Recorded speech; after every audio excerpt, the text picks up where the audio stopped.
اور محترم جگہ یعنی حج ہاؤس میں کیا یہ فیشن شو کرنا مناسب اور بہتر ہے؟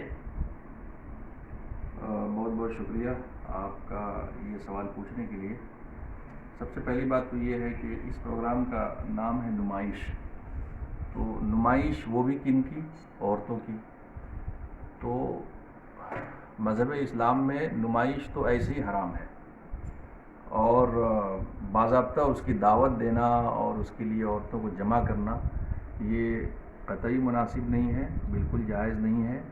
سب سے پہلی بات تو یہ ہے کہ جو خاتون ہے آرگنائزر، یہ پروگرام کیوں آرگنائز کرنا چاہ رہی ہیں، ان کا موٹیو کیا ہے، یہ کیا چاہتی ہیں، اس پروگرام سے کیا میسیج دینا ہے ان کو۔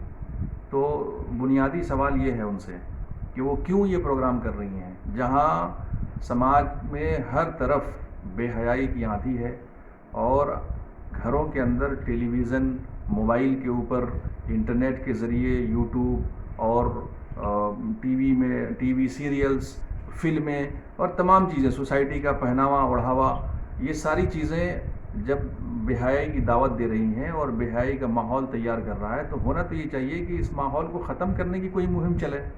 اس ماحول کو ختم کرنے کے لیے، اسلامی پیغام دینے کے لیے، مذہبی دینی جذبات عورتوں کے اندر پیدا کرنے کے لیے کوئی پروگرام ہونا چاہیے، اس کے لیے عورتوں کو بلایا جانا چاہیے۔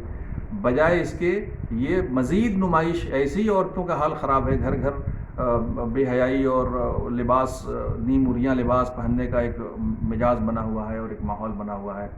تو اس کو روکنے کی ضرورت تھی، اس پر محنت کرنے کی ضرورت تھی۔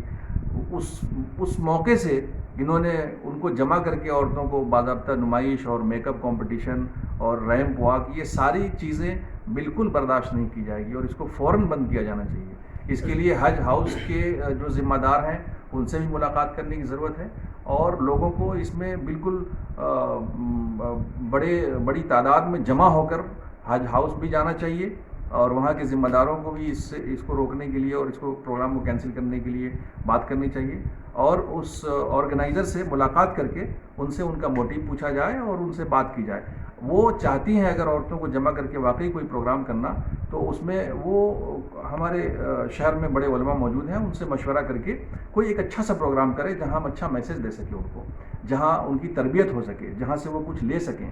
تو ایسا کچھ اگر ہو پاتا ہے تو بے شک وہ پروگرام کریں اور اس موقع کا فائدہ اٹھایا جائے۔ ڈاکٹر صاحب، کیا ایسا نہیں لگتا کہ ہمارا مذہب یعنی مذہب اسلام جو ہے عورتوں کو جو ہے ایک گھر میں قید کرنا چاہ رہا ہے، عورتوں کو گھروں سے باہر نکلنا اس کے لیے وبال جان بن رہا ہے؟ اس کے بارے میں کیا خیال ہے؟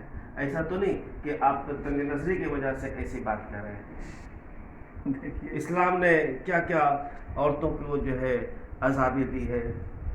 اصل بات یہ ہے کہ یہ تو سمجھ کی پریشانی ہے ہمارے۔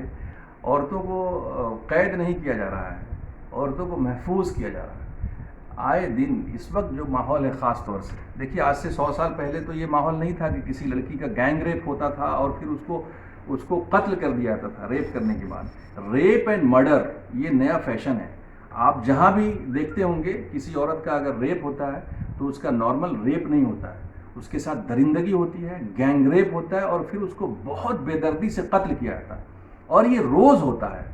تو یہ یہاں تک کی نوبت کیوں آتی ہے؟ یہاں تک پہنچنے سے پہلے اور بہت پہلے اسلام نے ان کو محفوظ کر دیا ہے۔ اسلام یہ کہتا ہے، قرآن یہ کہتا ہے کہ عورتیں اپنے گھر کے اندر رہیں، وہ گھر کی زینت ہیں، وہ اپنے گھر کے اندر سج سنور کر رہ سکتی ہیں، ان کو پوری آزادی ہے، مگر وہ مارکیٹ میٹیریل نہ بنے، وہ پبلک میٹیریل نہ بنے، وہ پبلک پراپرٹی نہیں ہے، وہ بہت خاص ہیں، ان کی حفاظت کی گئی ہے۔ اسلام نے جو ان کو گھر کے اندر رہنے کے لیے کہا یا پردہ سے ڈھانکنے کے لیے کہا، تو اس لیے کہا کہ قیمتی چیزوں کو ڈھکا جاتا ہے۔ جس کے گھر میں ہیرا ہوگا اس کو بہت کئی پرتوں میں کور کر کے سیف کے اندر رکھیں گے، اور اینٹ پتھر باہر سڑکوں پہ ہوتا ہے۔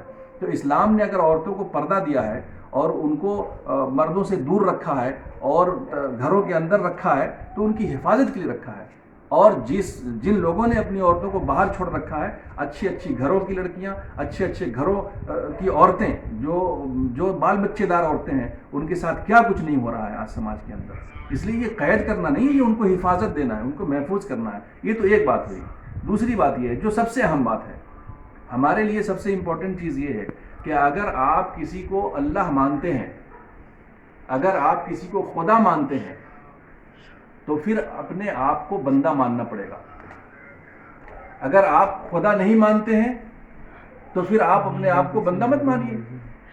لیکن اگر آپ نے کسی کو خدا مان لیا تو پھر اپنے آپ کو بندہ، دو میں سے ایک بات ہوگی، یا تو کوئی خدا ہے تو پھر ہم کو بندہ بننا پڑے گا، یا کوئی خدا ہے ہی نہیں، چلو بات ختم ہو گئی. پھر اگر آپ اللہ مانتے ہیں، اگر آپ اپنے آپ کو مسلمان کہتے ہیں، اگر آپ کا یقین، آپ ایمان اللہ کے اوپر ہے، تو پھر آپ کو بندہ بننا پڑے گا. اور بندہ کا مطلب یہ ہوتا ہے کہ جو حکم اللہ کا ہے اس پر ہم کو عمل کرنا پڑے گا. ڈاکٹر صاحب، پاکستان میں کچھ دن قبل خواتین اور عورتیں جو ہے اسی طرح سے ایک پروگرام کی شروعات کی، فیشن شو کے نام پہ اور میک اپ کے نام پہ، اور بعد میں چل کر یہی خواتین میری جسم میری مرضی پہ اتر آئی.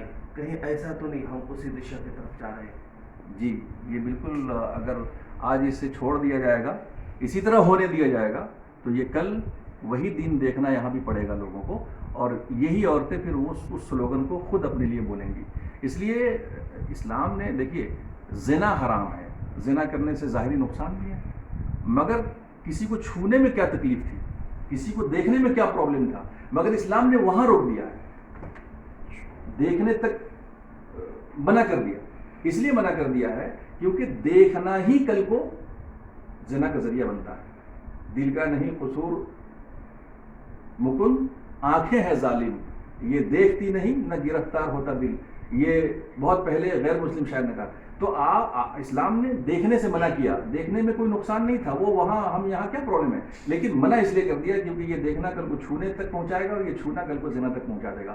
تو یہ آج جو کچھ بھی ہو رہا ہے، یہ میک اپ اور فیشن، کل کو یہ میرا جسم میری مرضی کا سلوگن کی تیاری ہے، اس لیے یہ بند ہونا چاہیے. ڈاکٹر صاحب، حج ہاؤس والے جو ہیں، کیا ان کو شرمندگی نہیں آئی کہ اپنے حج ہاؤس میں اس طرح کے واحد پروگرام کرا رہے ہیں؟ اس کو آپ کیا میسج دینا چاہیں گے؟ دیکھیے، ایک تو یہ ہے، اس میں یہ سمجھنے کی بات ہے، ہو سکتا ہے ان کو نہیں پتا ہو کہ ایکچولی کیا ہونے والا ہے. انہوں نے جب بکنگ کی ہوگی تو انہوں نے کہا ہوگا ہم خواتین کا کچھ پروگرام کریں گے، یہ ہو سکتا ہے. اور یہ بھی ہو سکتا ہے کہ ان کی جانکاری میں پھر بھی انہوں نے بکنگ دے دیا ہے، مگر ہم یہ مان کر چلتے ہیں کہ ان کو نہیں پتا تھا اور انہوں نے بکنگ دے دیا ہے. مگر اب ہماری ذمہ داری ہے کہ ہم حج ہاؤس کے ذمہ داروں کو خبردار کریں، ان کو متنبع کریں، ان کو بتائیں کہ یہ پروگرام ہونے والا ہے، لہٰذا آپ اس کو کینسل کریں.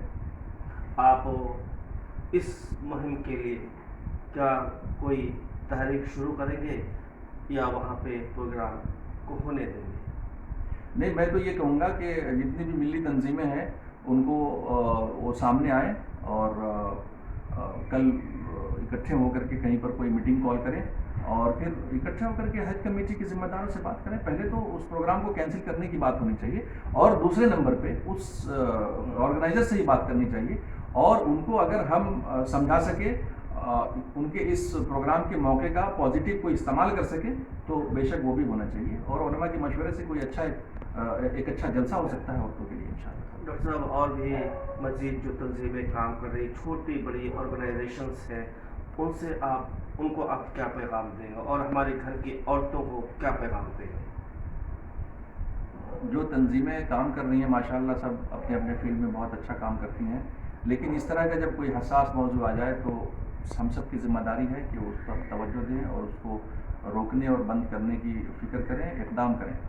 اور عورتوں سے بس گزارش یہی ہے کہ ہم اگر اللہ مانتے ہیں تو اپنے آپ کو بندہ بنا کے رکھنا ہوگا، اور جو اللہ کا حکم ہے وہ ماننا پڑے گا. وہ ہمارے بھلائی کے لیے، دنیا کی بھلائی کے لیے بھی ہے اور آخرت کی بھلائی کے لیے بھی ہے. یہ تھے ڈاکٹر سرفراز عادل صاحب SR فاؤنڈیشن سے.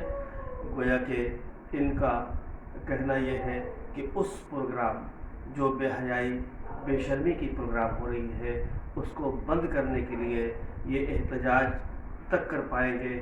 حج کمیٹی کے جو افراد ہیں ان سے ملیں گے، اور جو آرگنائز کر رہے ہیں ان سے بھی ملیں گے.